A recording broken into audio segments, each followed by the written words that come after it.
মাত্র ৫,০০০ টাকায় আমরা দিয়ে দিচ্ছি প্রফেশনাল ড্রোন, এই যে নেন ভাই। আজকের ভিডিওতে কিন্তু একটা গিভওয়ে আছে। আগে ড্রোনটা গিভওয়ে হয়ে গেছে, রাস্তায় যে পড়া পাবে তার কাছে গিভওয়ে। মাত্র ৫,০০০ টাকায় প্রফেশনাল ড্রোন। এরকম কত রকম অ্যাড জানি আল্লাহ জানে, আপনারা দেখছেন, আমিও অনেক দেখছি।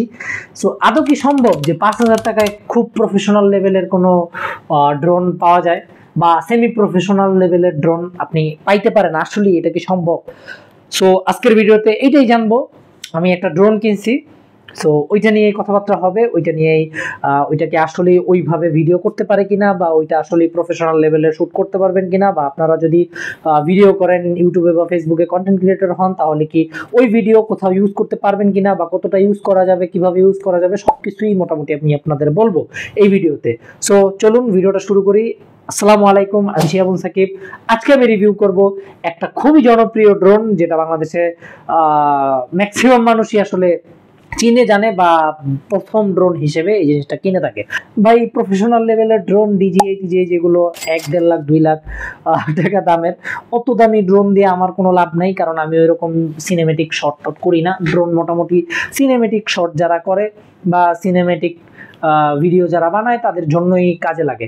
আমি খুঁজতে খুঁজতে একটা ড্রোন পাই, সেই ড্রোনটা হইলো এই যে, এটা K9 ড্রোন বলে মেবি, হ্যাঁ K9 ড্রোন, বাট এইটাকে ট্যাটু ড্রোন বলে থাকে সবাই। সো ট্যাটু ড্রোন নামেই এটা খুবই পরিচিত, ফেমাস।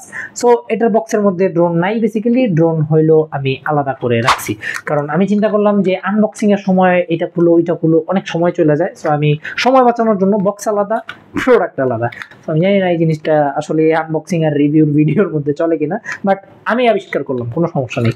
সো প্রথমে যদি ড্রোনটা নিয়ে কথা বলি, ড্রোনটা কিন্তু খুবই সুন্দর, আমার কাছে ভালো লাগছে। মানে এই ড্রোনটা দেখলে আপনার কাছে ভালো লাগবেই, মাস্ট, এটা আমি বলতে পারি। সো এই ড্রোনটা খুবই হালকা, অবশ্যই হালকা, আর স্টেবল মোটামুটি। আপনারা যদি অন্য কোথাও ভিডিও দেখে থাকেন, এটা একদম জায়গাটা জায়গায় দাঁড়ায় থাকে। এটা অন করা খুবই সহজ, এখানে জাস্ট এরকম প্রেস করলে এই যে ড্রোন কিন্তু অন হয়ে গেছে। সো এটার সাথে আপনার চলে আসতে হলো এরকম জয়স্টিক। সো জয়স্টিকটাও খুবই ভালো, জয়স্টিকের বিল্ড কোয়ালিটিটা মোটামুটি ভালো, যদিও plastic build. So plastic build হলেও এটার মোটামুটি প্লাস্টিকটা আহামরি খুব খারাপ লাগে না, মানে ধরলে একটু হালকা, মনে করেন একটু প্রিমিয়াম ফিল দেয় বললে আসলে আমার অনেকে মারতে পারে। সো প্রিমিয়াম ফিল দেয় বলবো না, মোটামুটি ভালো ভালো একটা ফিল দেয়। সো এটার ভিতরে এই যে ব্যাটারি অ্যাড করতে হয়, পিছনে 3টা ব্যাটারি, বড় পেন্সিল ব্যাটারি, সাথে এই যে প্রোপেলার গার্ড যেগুলোকে বলে, মানে এই যে আপনার এই প্রোপেলার হলো যে পাখাগুলা, এই পাখাগুলার যেন না ভাঙে, কোথাও দেয়ালে বা কোথাও বাড়ি খেয়ে যেন ভাঙা না যায়, এই জন্য এটা একটা গার্ড। আর এছাড়া আপনাকে এক্সট্রা এরকম এই যে প্রোপেলার দিয়ে দিবে, আবার এইগুলো খুলে লাগানোর জন্য আপনাকে স্ক্রু দিয়ে দিবে হাবিজাবি এই। আর এটার সাথে এই যে ব্যাটারি আরেকটা। সো এই মোটামুটি বক্স কন্টেন্ট শর্ট করে বলে ফেললাম। আমার কাছে এই ড্রোনটা কিরকম লাগছে, আর এখন বলি যে এই ড্রোনটাকে আসলেই ৫,০০০ টাকায় প্রফেশনাল ড্রোন কিনা। সো প্রথমে যদি আমি বলি, সত্য কথা একটু তিতা লাগে, একদম ফালতু কথা যে ৫,০০০ টাকায় আপনি প্রফেশনাল ড্রোন পাবেন। আপনি প্রফেশনাল লেভেলের যদি ড্রোন ভিডিও করতে চান বা ড্রোন শট নিতে চান, তাহলে আপনাকে অবশ্যই, আমার মতে আমি যদি রিকমেন্ড করি, DJI ব্র্যান্ডের ড্রোন আপনার কিনতে হবে। সেটা আপনি মিনি 2, 3, 4, 5, 6 মেভিক টেভিক যত মডেল আছে আর কি, সেগুলো থেকে আপনি যেটা কিনেন, সেটা হোক আপনি ৭০-৮০ হাজার টাকা বাজেটে কিনেন, হোক আপনি ১ লাখ টাকা ১.৫ লাখ টাকা বাজেটে কিনেন, আপনি যেটাই কিনবেন সেটা দিয়ে আপনি কাজ করতে পারবেন প্রফেশনাল লেভেলের। আপনি যদি মনে করেন যে আপনাকে অনেকে বলে থাকে যে মাত্র ৫,০০০ টাকায় আমরা দিয়ে দিচ্ছি প্রফেশনাল ড্রোন, এই যে নেন ভাই, এইটা একদম স্টেবল থাকবে, এটা দিয়ে দেখেন পুরো HD ঝকঝকে পকপকে ছবি আসবে, ভিডিও আসবে, এগুলো বিশ্বাস করা যাবে না। আর হ্যাঁ, এই যে ক্যামেরা, এটা ক্যামেরা কোয়ালিটি, আমি এই ড্রোনটা আগে ট্রাই করছি। সো এই ভিডিওর আগে আমি আরো একটা ভিডিও আপলোড করছিলাম, ওইটাও ড্রোন নিয়ে। আপনারা যদি ওইটা না দেখে থাকেন তাহলে দেখে আসেন। ওইটার ভিতরে আমি ড্রোন হারায় ফেলছিলাম, আমার ড্রোন ফার্স্ট টাইমের মতো আমি উড়াইতেছিলাম, ছোট্ট ড্রোন ওইটা। সো ওইটা উড়তে উড়তে কোথায় জানি চলে গেছে। সো আর কোথাও খুঁজে পাই নাই, মানে এমন জায়গায় চলে গেছে, আর ওইটা খোঁজার মানে সাধ্যের বাহিরেই চলে গেছিল। সো ওই ভিডিওটা যদি না দেখেন, ওই ভিডিওটা দেখে আসেন। ওই ভিডিওতে আমি বলছি যে আমার ড্রোন কিভাবে হারাইছে, বা কিভাবে কি আমি এই ড্রোনটা আর ওই ড্রোনটা একই সাথে আমি কিন্তু করছিলাম, টেস্ট করছিলাম। আর এই ভিডিওগুলো আমি ওই ভিডিওতেও বলছি, এই ভিডিওতে বলি, এই যে ড্রোন টেস্টের ভিডিওগুলো আমি আজ থেকে প্রায় 2.5 থেকে 3 মাস আগে আমি কিন্তু ভিডিওগুলো করছি। সো তখন আমার কাজিনরা ছিল, তো ওরা আমাকে ভিডিও করে দিছে, আমরা ছাদে গেছিলাম। সো ওই ভিডিওতে আপনারা এইটা কিভাবে উড়ে, আদৌ আমি উড়াইতে পারি কিনা, কয়বার যে ক্র্যাশ ল্যান্ডিং করছি আল্লাহ, সো আমাকে দ্বারা মনে হয় না ড্রোন উড়ানো সম্ভব। সো যাই হোক, আমি যদি বলতে চাই, আপনারা যদি ড্রোন কিনতে চান, আপনারা ড্রোন দিয়ে শ্যুট করবেন বা আপনারা ড্রোনের ভিডিও করবেন, তাহলে এরকম ড্রোন না কেনাই বেটার। আপনারা যদি ড্রোন চালানো শিখতে চান, উড়ানো শিখতে চান, তাহলে এরকম ড্রোন আপনারা নিতে পারেন। এই ড্রোনটা রিকমেন্ড করা যায়, দেখতে সুন্দর, তো আপনারা চালানো মানে আপনারা যখন চালানো শিখে যাবেন, একদম এক্সপার্ট হয়ে যাবেন, কোথাও না কোথাও এটা সুন্দরভাবে টানায় রাখতে পারবেন শোপিস হিসেবে বা ডেকোরেশন হিসেবে, কারণ জিনিসটা সুন্দর, ছোট, কিউট। আর এই যে ট্যাটু ট্যাটু আছে, তো ট্যাটু ড্রোন, তো সো কোথাও রাখলে খারাপ লাগে না। সো হ্যাঁ, এই পর্যন্তই, ভিডিওটা বেশি লম্বা না করি, পরবর্তী পার্টটুকু আপনারা দেখেন, এটা কিভাবে উড়াইছি, এইটার টেস্ট করে আমরা কিরকম পাইছি, এটার কোয়ালিটি কিরকম, যা যা আছে সবকিছু কিন্তু ওই সেকেন্ড পার্টেই পাবেন। আর হ্যাঁ, বলে রাখি, কিছু মনে করবেন না, যেহেতু আমার ওই ভিডিও আজ থেকে 2.5 মাস 3 মাস আগে করা, সো তখন আমার এরকম ডিভাইস ছিল না, মানে বেসিক্যালি আমার ওরকম ভাবে মাইক্রোফোন ছিল না। আগের যে মাইক্রোফোন ছিল সেটাও আমি ইউজ করি নাই ওই ভিডিওতে। ছাদে গেছিলাম, র্যান্ডমলি এগুলো উড়াইছি আর ভিডিও করছি। কোয়ালিটি বেশি একটা ভালো নাও হতে পারে, ভয়েস শুনতে বা বুঝতে একটু আপনাদের সমস্যা হতে পারে, এটার জন্য আমি আন্তরিকভাবে দুঃখিত, বাট আপনারা বুঝতে পারবেন, মোটামুটি একটা আইডিয়া পেয়ে যাবেন। সো ভিডিওটা দেখেন পরবর্তী পার্টে, সেইখানে আমি আরো অনেক কিছু বলে রাখছি, এইটা গিভওয়ে সম্পর্কেও বলে রাখছি। সো আজকের ভিডিওতে কিন্তু একটা গিভওয়ে আছে, গিভওয়েতে পার্টিসিপেট করার জন্য কি কি করা লাগবে সেটা কিন্তু আমি ভিডিওর সেকেন্ড পার্টে বলে দিছি, আপনারা একদম শেষ পর্যন্ত দেখেন, কোন এক জায়গায় আপনারা বুঝে যাবেন। সো আমি গিভওয়েতে এই ড্রোনটা আমি দিয়ে দিব, আমার যত সাবস্ক্রাইবার আছে তাদের মধ্যে হয়তো কাউকে। কিভাবে পার্টিসিপেট করবেন সেটা আপনারা জেনে নেবেন। আর ভিডিওটা এই পর্যন্তই, মানে ভিডিওটা শেষ না, মানে প্রথম পার্টটুকু এই পর্যন্তই। পরবর্তীতে আমি হয়তো এগুলো বলছি কিনা আমার খেয়াল নাই, তাই আবার একটু রিপিট করে দিচ্ছি। ভিডিও ভালো লাগলে কিন্তু অবশ্যই লাইক করতে হবে, কমেন্টে জানাবেন যে আপনারা কি এই ড্রোন কিনতে চান কিনা বা আপনাদের কাছে কেমন লাগলো, অবশ্যই জানান। আর এই চ্যানেলে যদি নতুন হয়ে থাকেন বা আমাকে নতুন দেখে থাকেন, তাহলে চ্যানেলটা একটু সাবস্ক্রাইব করে দিয়েন। আমি এরকম টুকটাক আনবক্সিং আর রিভিউর পাশাপাশি আমি কিন্তু চায়নায় ট্রাভেল করলে, মানে আমি প্রায় সময় চায়না ট্রাভেল করি বিজনেস পারপাসে, সো ওইখানের কালচার, ওইখানের ফুড, এছাড়াও অন্যান্য অনেক কন্টেন্ট আমি কিন্তু করে থাকি। আপনারা যদি ইন্টারেস্টেড থাকেন তাহলে অবশ্যই সাবস্ক্রাইব করে রাখেন। দেখা হবে পরবর্তী কোনো একটা ভিডিওতে, সে পর্যন্ত ভালো থাকুন, সুস্থ থাকুন, আল্লাহ হাফেজ, আসসালামু আলাইকুম। পরবর্তী পার্ট কিন্তু শুরু।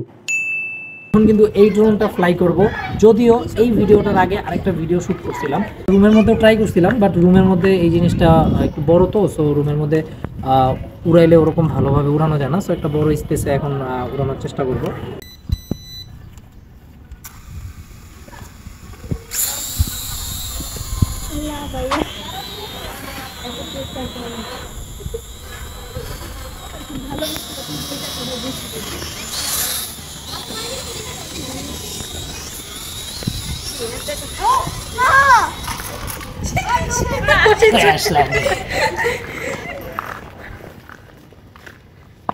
সো এটা উড়াইতে ফান, মানে এটা কন্ট্রোলটা একটু টাফ।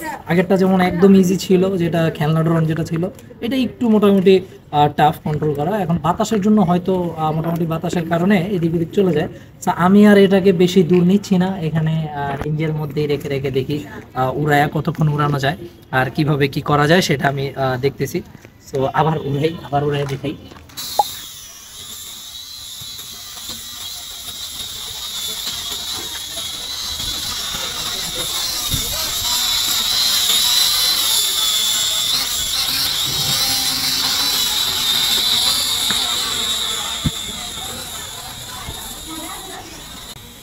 এটা মোটামুটি স্টেবল, খুবই স্টেবল, বাতাস না থাকলে এটা ভালো স্টেবল থাকে। লাইক এটা এখন যদি আমি আমার কাছে আনতে চাই, আমাকে যায়।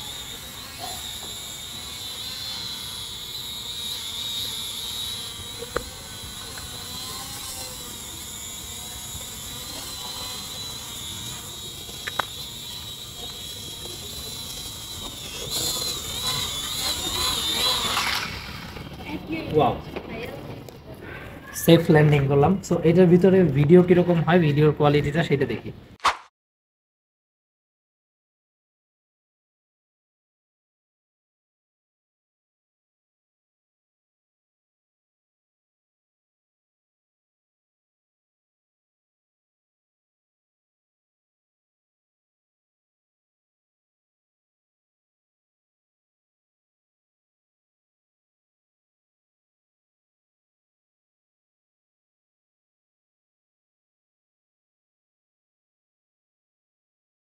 সো এই ড্রোনটা দেখতে খুবই সুন্দর, চালাইতেও মোটামুটি মজা। ক্যামেরার কোয়ালিটি খুব একটা ভালো না, এটা দিয়ে আসলে নামের জন্যই ক্যামেরা। সো এই ক্যামেরার থেকে আদিম আমলের বাটন ফোনে যে ক্যামেরাগুলো ছিল সেগুলো আরও বেটার।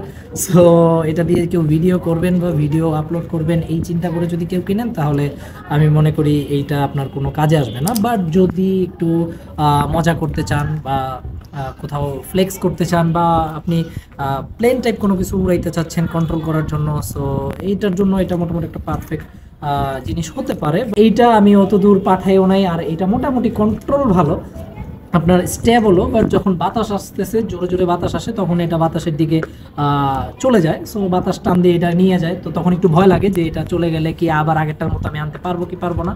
সো এই জিনিসটা ভালো, মোটামুটি আমার কাছে ভালো লাগছে। বাট এই জিনিসটা নিয়ে আমি একটা জিনিস চিন্তা করছি। আমি ভাবছিলাম আগের ড্রোনটাও গিভ ওয়ে করবো, বাট আগের ড্রোনটা গিভ ওয়ে হয়ে গেছে, রাস্তায় যে পড়া পাবে তার কাছে গিভ ওয়ে। বাট এই জিনিসটা আমি গিভ ওয়ে করে দিব। সো এই ড্রোনটা যদি পেতে চান তাহলে কিছু করা লাগবে না, জাস্ট চ্যানেলটা সাবস্ক্রাইব করে কমেন্ট করবেন, যে কোনো কিছুই কমেন্ট করতে পারেন, আপনাদের কেমন লাগলো, ভালো লাগলো কি মন্দ লাগলো, বা আপনারা এটা চান কি চান না। তো যারা কমেন্ট করবেন তাদের থেকেই লটারির মাধ্যমে কোনো একজনকে বাছাই করে এই ড্রোনটা আমি গিভ ওয়ে করে দিব। তো গিভ ওয়ের সময় থাকবে 2 সপ্তাহ। 2 সপ্তাহের মধ্যে আপনারা কমেন্ট করবেন, দেন আমি এটা, না 2 সপ্তাহ কম হয়ে যায়, 3 সপ্তাহ দিয়ে দিই। সো 3 সপ্তাহ গিভ ওয়ের সময় থাকবে, আপনারা 3 সপ্তাহ এই ভিডিওতে কমেন্ট করতে পারবেন। কমেন্ট করলেই আমি এই ড্রোনটা পাঠিয়ে দিব আপনাদের কাছে। যখন আপনারা গিভ ওয়ের জন্য লাকি সিলেক্ট হবেন, তো তখন আমি আপনাদের মেসেজ করব বা আপনাদের সাথে যোগাযোগ করব, এই ড্রোনটা আপনাদের কাছে পাঠিয়ে দিব। আর এই ড্রোনটা কে পেলো সেটা আমি পরবর্তী কোনো একটা ভিডিওতে আপনাদের জানিয়ে দিব। সো আজ আমি যাচ্ছি, ভালো থাকবেন, সুস্থ থাকবেন, দেখা হবে পরবর্তী কোনো একটা ভিডিওতে। টেক কেয়ার, আল্লাহ হাফেজ, আসসালামু আলাইকুম।